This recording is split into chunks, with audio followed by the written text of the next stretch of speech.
Well, good morning and welcome to this edition of the newspaper show right here on ET Now. I'm Cheryl D'Souza and I'll take you through all the top stories as they're in the Economic Times as well as the Times of India. So let's get going with the top headlines as they're in the newspaper for you this morning. And first up is GDP shrinks record to 23.9% in Q1. China bid to seize Pangong Tso heights thwarted. Adani in pilot seat of Mumbai airports. If RBI eases limit on bond holding as yields spike. Small borrowings may get principal payment relief. Government reviews content censoring on social media. UPI crosses record 1.5 billion transactions in August. RBI likely to propose changes to SARFAESI Act. Supreme Court set to rule on AGR dues in time to pay today. And former President Pranab Mukherjee passes away. Alright, and those are the top 10 headlines as they're in the Economic Times. Let me take you through the top market headlines as they're in the newspaper. And first up, Sensex falls 2% on border flare-up. SEBI rejects call to postpone new norms. IPO STREET companies line up 7,500 crores worth of public offers. L&T closes 14,000 crore rupees deal with Schneider. And Rupee slides 21 paise to 73.60 per dollar. And on for market to corporate headlines this morning. And retail sales in August rise 25% versus July. Defense Ministry inks 2,580 crore rupees Pinaka deal with L&T TATA. RIL Bluefield Tower deal gets government nod. Jio launches 30-day free trial for fiber users. And Jubilant Life seeks nod to launch Remdesivir tablet.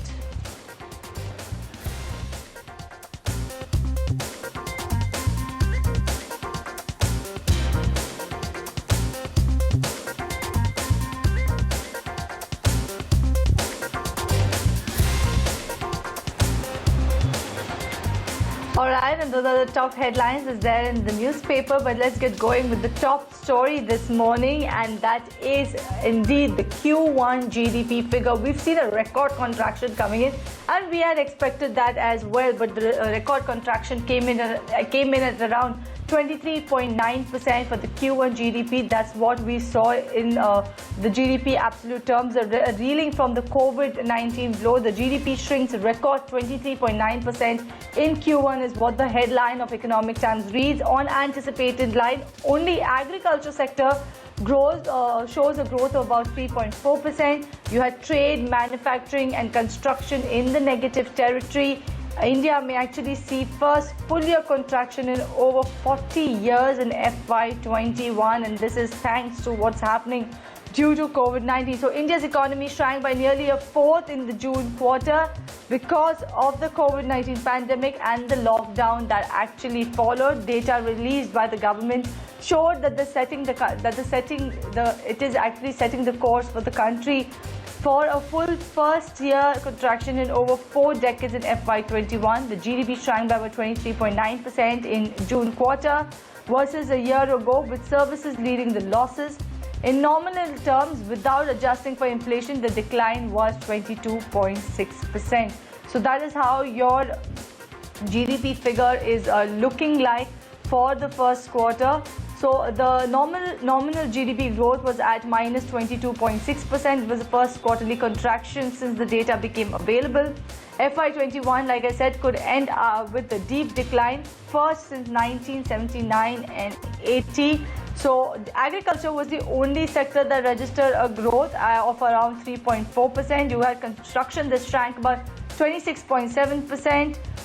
The government estimated nearly 65% of the economy was locked down in the quarter, and that is one of the reasons that contributed to the GDP decline. Like I mentioned, it was on expected line, a record contraction coming in for our Q1 GDP. 23.9% is a contraction that we saw in that quarter.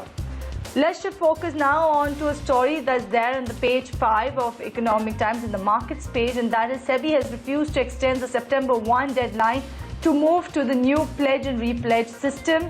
The Central Depository Services and National Securities Depositories have said that they are fully geared to move into the new system. My colleague Jayesh is here to tell us more on this particular development. Jayesh, take it away. Well, the SEBI has actually proposed a new system by way of collecting margins effective tomorrow as well. Remember that they had proposed this earlier as well, where on 1st of June, wherein the deadline was extended by a month and then by another month as well. So tomorrow is where the rules will actually come into play. However, that is still under review because as we understand that the regulator has been meeting with the Association of Brokers as well as other market participants like the clearing corporations as well as the depositories in order to find out whether it is theoretically and practically possible as well. But the sources that I have been talking to, which is a lot of brokerage participants as well, they say that the brokerages and the institutions are not yet ready for the new pledge and repledge system that has been proposed by SEBI. In fact, mapping of lakhs of clients of data is still pending, is what I am given to understand. So let me give you a highlight of what SEBI has actually proposed. Now, at the moment, investors do not have to pay any margin, which is to be collected by the broker as far as the cash segment is concerned. Of course, all of us know that if you trade in the F&O market, then the broker actually collects some bit of margin, and it also gets settled on a MTM basis as well. What SEBI is actually proposing is they want to implement a similar system in the cash segment as well, wherein the broker has to collect the margin from the client upfront before the actual trade has been punched in the system as well. And in case that is not done, then there will be a penalty that will be levied. So this is the big change that SEBI has proposed. Of course, it comes with a lot of pros and cons. Let me highlight those as well. As far as the cons are concerned, recently we have seen that there have been a lot of high-flying mid-cap and small-cap high beta names.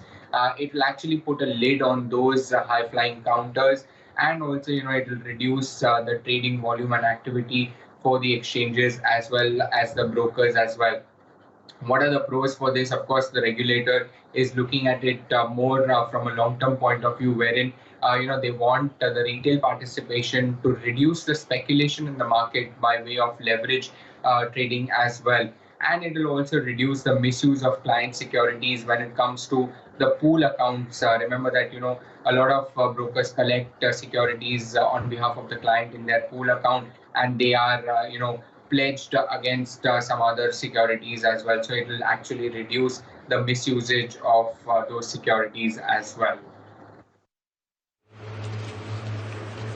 All right, thank you, Jayesh, for taking us through the story. And another one that's there in the page 1 of Economic Times, and this is the story that I'm going to talk about, and that is small borrowers may get principal payment relief, 6-month moratorium on principal for MSMEs, retail loans on card, but interest must be paid. So let me take you through the details of the story. It's filed by my colleague Saloni Shukla from Economic Times. She's saying that the banks and shadow lenders may offer 6-month moratorium on the principal repayments for retail and MSME borrowers as part of one-time restructuring of the loans that the central bank recently allowed.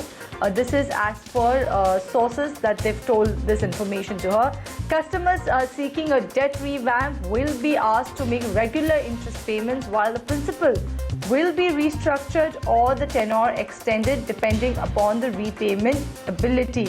So basically what a senior executive at a PSU bank is saying, that the intention is to restructure loans for only those borrowers who really need restructuring, but in no way do we want to be in a situation that they are not paying the interest. So this is a big development that was coming, and it is a source-based information that small borrowers may get principal payment relief, but 6-month moratorium on principal for MSME and retail loans are on the cards, but interest must be paid. So this is the story that's there in the Economic Times for you. But let's move on and let's talk about what has Maharashtra done. So Maharashtra actually does away with e-passes. They're going to allow more employees in office, and under the Unlock 4.0 guidelines for the state, My colleague Utkarsh is here with all the details. Utkarsh, good morning.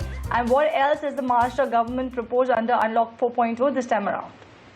So the Maharashtra government has extended the lockdown in the state till 30th September. But the government, however, has issued guidelines for Unlock 4 under the Mission Begin Again for opening up of more activities in areas outside the containment zone from 2nd September. As a part of this, all non-essential shops will be allowed to continue. Hotels and lodges will be allowed to operate at 100% capacity, following the SOPs which will be issued for necessary precaution to be taken. All state government offices will operate with 100% strength.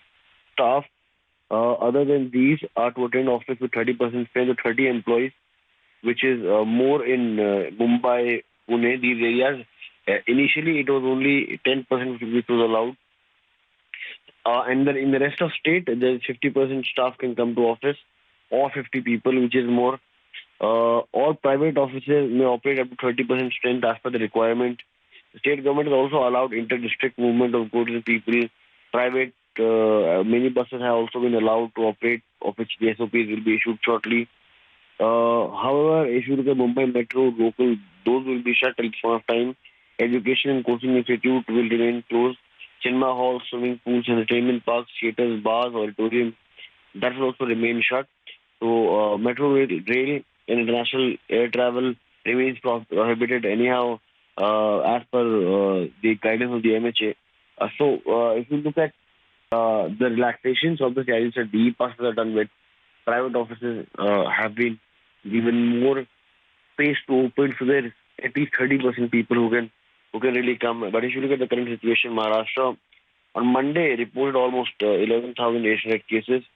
But in the new lockdown for at least the private offices have been open, but there are a lot of things which were expected are still shut in the lockdown for Mission Begin Again, 4.0 or Unlock 4.0, whatever we would like to call it.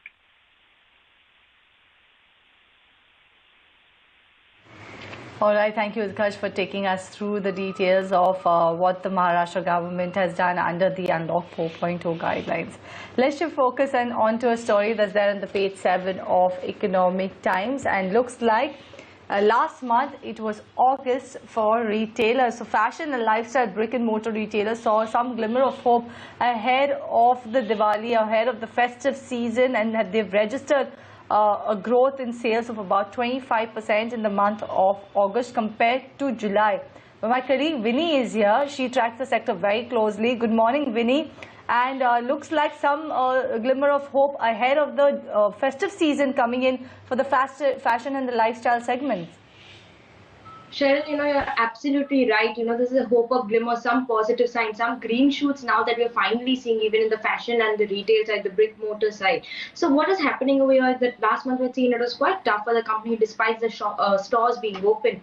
Now finally companies are saying that they've seen a marked improvement in the sales.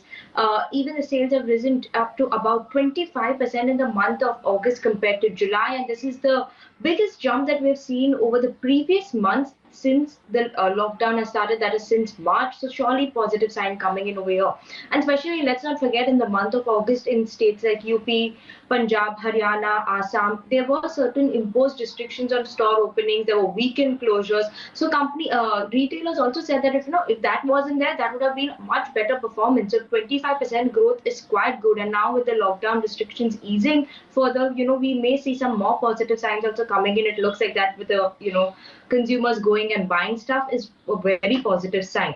Now, let's not forget that, yes, August did see deep discounting by retailers, around 50 to 70%, stuff was on sale. So that was also something that surely pushed the consumers to go and buy stuff.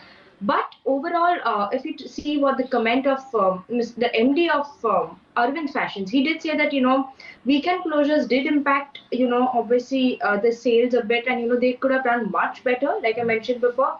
But this growth was quite positive for the company, and, they did lose around 10% of the business in August due to these additional closures. But surely they are seeing an improvement overall in the sales. Even if you go to see what DLF said, that, what footfalls they are seeing in the malls is improved, and it's surely been at around 50% of pre-COVID levels, is what DLF is saying. Even let's not forget Raksha Bandhan, Ganesh Chaturthi, surely these festive seasons have pushed the sales.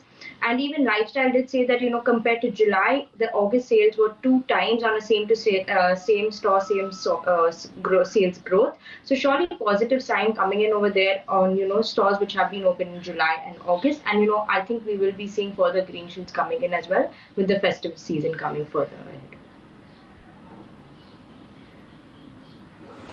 All right, thank you, Vinny. Definitely, we all have been hoping to see some green shoots somewhere around, and this time looks like it is some glimmer of hope coming in for fashion and lifestyle. Let's shift focus now on to the top 5 headlines as they're in the Times of India this morning. In first up, the Supreme Court imposes token 1 rupee fine on Prashant Bhushan. JEE main begins today amid the strict precautions. In Maharashtra lifts travel curbs, hikes hotel occupancy. Air traffic in Mumbai doubles to 200 flights, and Mumbai sees wettest August in 62 years.